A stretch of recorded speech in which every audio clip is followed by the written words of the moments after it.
Shalom jemaat Tuhan semuanya, apa kabar? Puji Tuhan, saya percaya Bapak Ibu Saudara semuanya dalam keadaan baik. Dan saya menyampaikan kepada Bapak Ibu Saudara semua bahwa setiap hari kami selalu berdoa kepada Tuhan untuk Bapak Ibu Saudara semuanya, agar Bapak Ibu Saudara selalu sehat, bersukacita, dan selalu bahagia. Segala keadaan sulit Tuhan akan menolong Bapak Ibu Saudara semuanya. Karena Tuhan kita adalah Tuhan yang hidup, Dia adalah Bapa yang bertanggung jawab atas kehidupan anak-anaknya. Amin.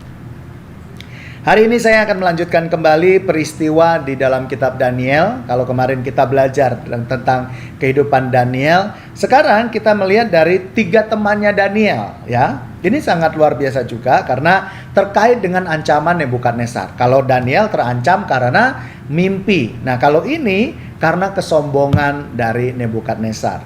Saya tidak akan baca secara keseluruhan karena ini adalah ayat yang panjang, jadi saya akan membacakannya khusus di ayat 19 sampai dengan 23. Saya bacakan ayat 19 sampai 23. Maka meluaplah kegeraman Nebukadnezar, air mukanya berubah terhadap Sadrak, Mesak, dan Abednego, lalu diperintahkannya supaya perapian itu dibuat 7 kali lebih panas dari yang biasa. Kepada beberapa orang yang sangat kuat dari tentaranya dititahkannya untuk mengikat Sadrak, Mesak, dan Abednego dan mencampakkan mereka ke dalam perapian yang menyala-nyala itu. Lalu diikatlah ketiga orang itu dengan jubah, celana, topi, dan pakaian mereka yang lain, dan dicampakkan ke dalam perapian yang menyala-nyala. Karena titah raja itu keras, dipanaskanlah perapian itu luar biasa sehingga nyala api itu membakar mati orang-orang yang mengangkat Sadrak, Mesak, dan Abednego itu ke atas. Tetapi ketiga orang itu, yakni Sadrak, Mesak, dan Abednego, jatuh ke dalam perapian yang menyala-nyala itu dengan terikat. Ngeri ya. Ya, tema yang saya bawakan hari ini adalah orang picik mengancam hidup orang benar. Orang picik mengancam hidup orang benar, ya. Ini peristiwa yang sangat mengerikan juga, ya, karena ini adalah titah dari seorang raja langsung terkait dengan kesombongannya. Di ayat 1 di situ Nebukadnezar mulai membangun keakuannya, yaitu dengan membuat sebuah patung yang luar biasa besar. Jadi karena dia itu adalah raja yang hebat, terkenal, penuh kuasa dan sebagainya, seolah-olah hidup manusia di dunia itu hanya ada di bawah ketentuan dia. Maka dia menyombongkan diri dengan membuat sebuah patung raksasa yang mirip dengan Nebukadnezar. Lalu kemudian di ayat 1 sampai 7, setelah dia membangun patung tersebut, dikeluarkanlah satu perintah bahwa pada jam-jam tertentu maka semua orang harus sujud menyembah kepada Nebukadnezar melalui patung tersebut, ya. Lalu kemudian ada aturan, siapa yang tidak mau patuh pada perintah maka orang itu harus dilenyapkan, ya. Nah, di sini ternyata memang kita hidup itu tidak selalu dengan orang baik. Kita itu hidup, ada aja orang yang nggak suka dengan kita, ya, kalau zaman sekarang. Sama dengan keadaan Sadrak, Mesak, dan Abednego pada waktu itu, ya. Sadrak, Mesak, dan Abednego di tengah ketaatannya kepada Tuhan, di tengah kesalehan dia dalam menyembah Tuhan, ada saja orang yang sirik, ada aja orang yang tidak senang, ya. Karena kan Sadrak, Mesak, dan Abednego dan Daniel itu adalah orang asing, ya, yang disekolahkan selama 3 tahun untuk belajar tentang budaya yang ada di negara di mana mereka berada. Disuruh belajar bahasa Aram dan sebagainya. Ya, mereka disekolahkan selama 3 tahun dan mereka tergolong orang yang bijaksana. Jadi banyak orang yang nggak suka, ya. Dan kemudian, ya, ayat 8 sampai 12 itu adalah orang-orang yang mulai menyusun strategi untuk menjatuhkan Sadrak dan Abednego. Ketika mereka tahu bahwa ada titah raja seperti itu, ya, titah yang sangat keras seperti itu, Mereka datang kepada raja dan melaporkan 3 hamba Tuhan ini, Sadrak, Mesak, dan Abednego ini ya, bahwa ada orang Yahudi yang tidak mau taat terhadap titah raja.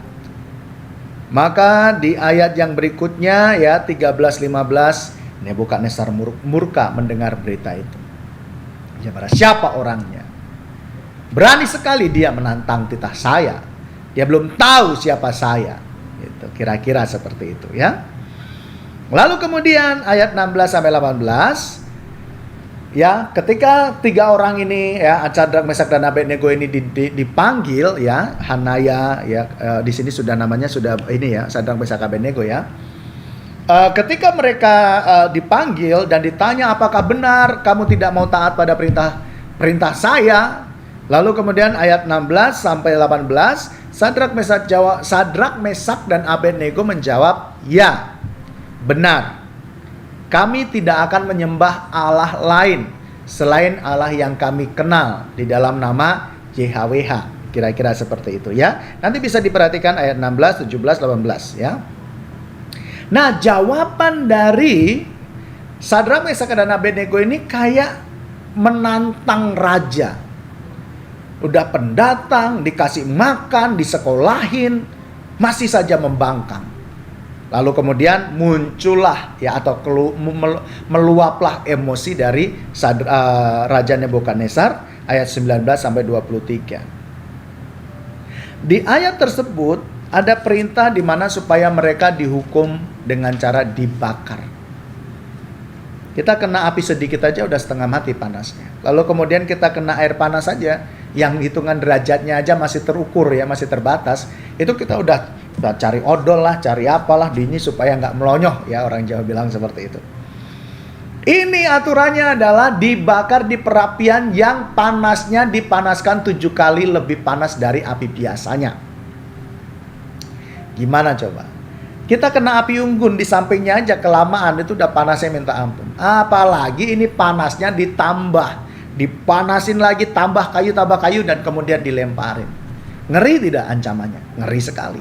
Ancaman ini muncul dari mana? Dari orang yang picik tadi, yang iri, yang tidak suka, yang ingin menjatuhkan Sadrak, Mesak, dan Abednego. Tetapi karena iman mereka kepada Tuhan, Sadrak, Mesak, Abednego tidak takut kepada ancaman raja. Bahkan dia bilang, sekalipun Tuhan tidak menolong, kami tidak akan menyembah patung Tuanku, gitu ya. Lalu kemudian kita perhatikan bahwa di ayat setelah mereka diikat dan dilemparkan ke dalam perapian. Ini seperti ini ya. Ketika lagi digotong, sebenarnya mereka tidak dilemparkan ya. Tapi karena yang gotong ini udah nggak kuat dan kemudian mati, ya mereka jatuh ya. Jadi bukan dilempar terus kemudian yang gotong lari itu enggak. Karena dikatakan yang mati justru mereka, yang gotong itu. Nah, hal yang luar biasa justru terjadi dalam kehidupan Sadrak, Mesak, dan Abednego ketika sudah ada di dalam perapian yang menyala-nyala. Raja melihat bahwa ada 4 wujud di dalam perapian tersebut. Ini adalah bentuk dari pertolongan Tuhan yang luar biasa. Bisa diperhatikan di dalam ayat 24 sampai 27. Allah campur tangan di dalam ancaman tersebut. Allah tetap menyertai mereka. Dilempar ke perapian, mereka nggak takut. Mereka tetap percaya akan kuasa Tuhan. Walaupun Tuhan tidak menolong, tetap saya tidak mau menyembah patung raja. Hingga akhirnya Allah berdaulat menolong mereka dan malaikat ada di dalam perapian tersebut. Lalu kemudian setelah raja melihat itu, raja terkagum dan di ayat 28 sampai 29 Nebukadnezar memuliakan nama Tuhan. Dia berkata, barang siapa tidak menghormati Tuhannya, Sadrak, Mesak, dan Abednego, mereka akan diberikan hukuman juga. Dan yang luar biasa di ayat 30, setelah Sadrak, Mesak, dan Abednego ini tidak takut dengan ancaman, ya, dan akhirnya mereka jatuh di perapian dan ditolong Tuhan, Lalu kemudian Nebukadnezar menyuruh mereka keluar, dan kemudian setelah dilihat bahwa mereka tidak apa-apa, Nebukadnezar memuliakan Tuhan. Lalu Nebukadnezar memberikan penghargaan kepada mereka dengan naik jabatan. Ayat 30, jabatannya apa coba? Lalu raja memberikan kedudukan tinggi kepada Sadrak, Mesak, dan Abednego di wilayah Babel. Bapak Ibu Saudara, ini adalah peristiwa yang luar biasa yang harus kita teladani. Kenapa? Bayangkan, kita itu Sadrak, Mesak, dan Abednego itu di negara tetangga, dipaksa untuk ada di negara tersebut, disekolahkan untuk mengabdi kepada raja yang bukan dari Israel. Lalu kemudian ada orang-orang yang tidak suka, lalu suka menggoreng-goreng masalah, sehingga akhirnya ada kesempatan. Wah, ini kayaknya cocok ini untuk membuat Sadrak, Mesak, dan Abednego lenyap dari tempat kita. Lalu kemudian dipanggil. Sadrak, Mesak, Abednego tidak takut. Walaupun dikatakan, apakah kamu tetap tidak mau tunduk pada perintahku? Karena kalau kamu tidak tunduk, kamu akan dibakar hidup-hidup. Tapi mereka bilang, tidak, kami tetap menyembah Tuhan sekalipun Tuhan tidak menolong kami. Pesannya yang bisa kita pelajari dari kasus Sadrak, Mesak, dan Abednego adalah kita tidak akan lepas dari orang-orang yang tidak suka dengan kita. Mau kita berbuat baik, mau kita tidak melakukan kesalahan, mau kita tidak mengganggu orang, tapi kita akan tetap bertemu dengan orang yang suka bikin masalah dengan kita. Itu pasti terjadi dimanapun kita berada, karena memang karakter manusia itu berbeda-beda. Ada orang yang senang melihat orang susah, dan ada orang yang susah melihat orang senang. Nah, itu ada di sekitaran kita. Lalu kemudian kalau mereka melakukan hal yang jahat kepada kita, merancangkan yang jahat kepada kita, berusaha menjatuhkan kita, lalu kemudian mereka juga memfitnah kita dan hal-hal buruk yang lainnya yang ditimpakan kepada kita, apa yang harus kita lakukan? Apakah kita harus menangis? Apakah harus kita berusaha untuk bagaimana caranya dengan kekuatan kita keluar dari masalah tersebut? Atau kita belajar dari Sadrak, Mesak, dan Abednego, fokusnya kepada Tuhan.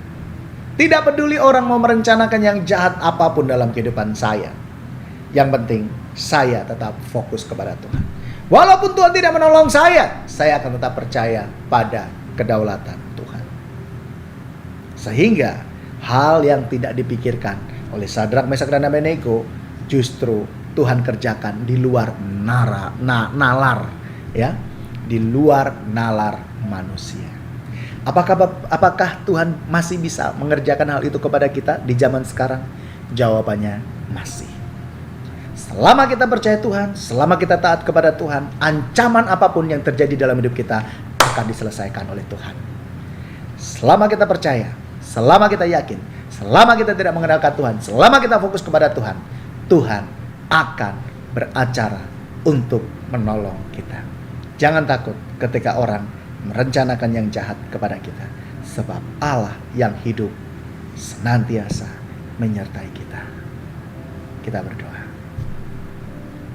Terima kasih Bapa untuk anugerah-Mu, sebab pada hari ini kami belajar prinsip iman yang luar biasa dari Sadrak, Mesak, Abednego. Walaupun Tuhan, nyawa menjadi taruhan bagi mereka karena ketaatan mereka kepada Engkau, mereka tidak mau Tuhan mengkhianati iman mereka kepadamu. Dan kami melihat betapa besar karya-Mu dalam mereka, Tuhan.